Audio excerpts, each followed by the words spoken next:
Hi, Mrs. H here, talking about vocabulary. Vocabulary refers to the words we must understand in order to communicate effectively. There are 4 different types of vocabulary: listening, reading, speaking, and writing. Vocabulary plays a fundamental role in the reading process and contributes greatly to a reader's comprehension.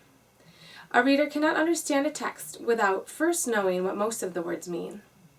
Students learn the meaning of most words indirectly through everyday experiences with oral and written language.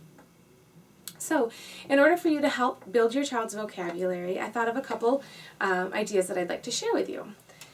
So this is a fun activity called a word jar. I used an old mason jar, but you could use any jar or container or basket or bag that you have at home. I would highly recommend helping or having your child help you to decorate the word jar. That just gives them more ownership of the word jar and gives the activity a little bit more meaning for them.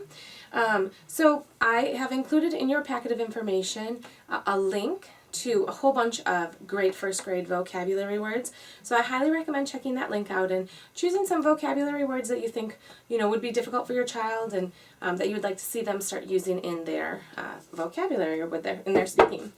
So I printed them out off of that site, or you can handwrite them, whatever is easiest for you. The idea is that every day you're going to reach in to the word jar and pull out a new vocabulary word. So for example, I pulled out suitcase. So you could first ask the child, do you know what suitcase means, or what that word means, what a suitcase is? If the child, doesn't, then you give them the definition.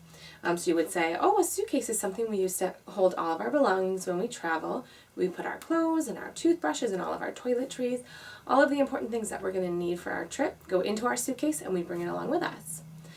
I would also recommend not only giving your definition, but also seeking out an online dictionary, or if you have a dictionary in your house, checking out the definition there.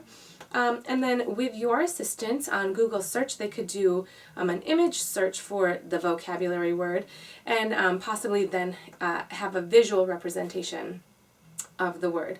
A lot of kids are visual learners, and having that connection of the visual picture to the word will be very beneficial.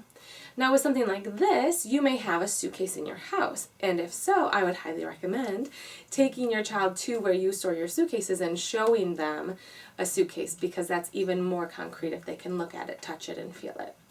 So that's the word jar. Highly recommend doing that with your kiddos. Make it fun and exciting. And maybe it'll spark more conversations about other words that they want to know definitions for. The next activity focuses on synonyms, or words that are the same, have the same meaning.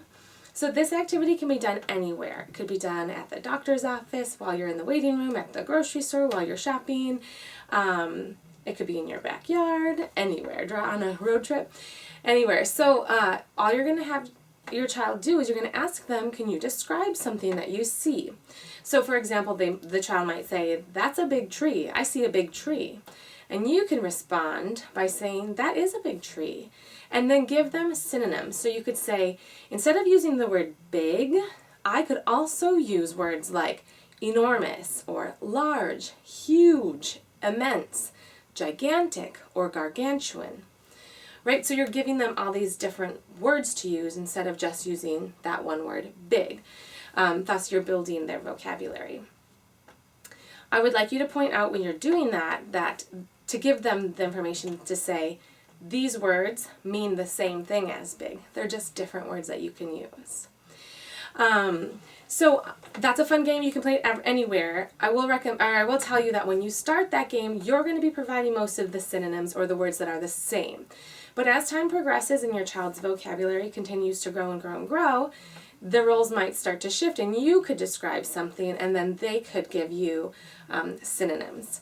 You can also, in the middle there, in that meantime, you can have them participate and kind of go back and forth about sharing synonyms. So kind of another fun way, really informal, can be done anywhere, you don't need any materials, but a great experience for your child to learn some new vocabulary words. So I hope these games focusing on vocabulary have been helpful and will be fun for you and your child. And remember, each component of literacy is important. Thanks for watching.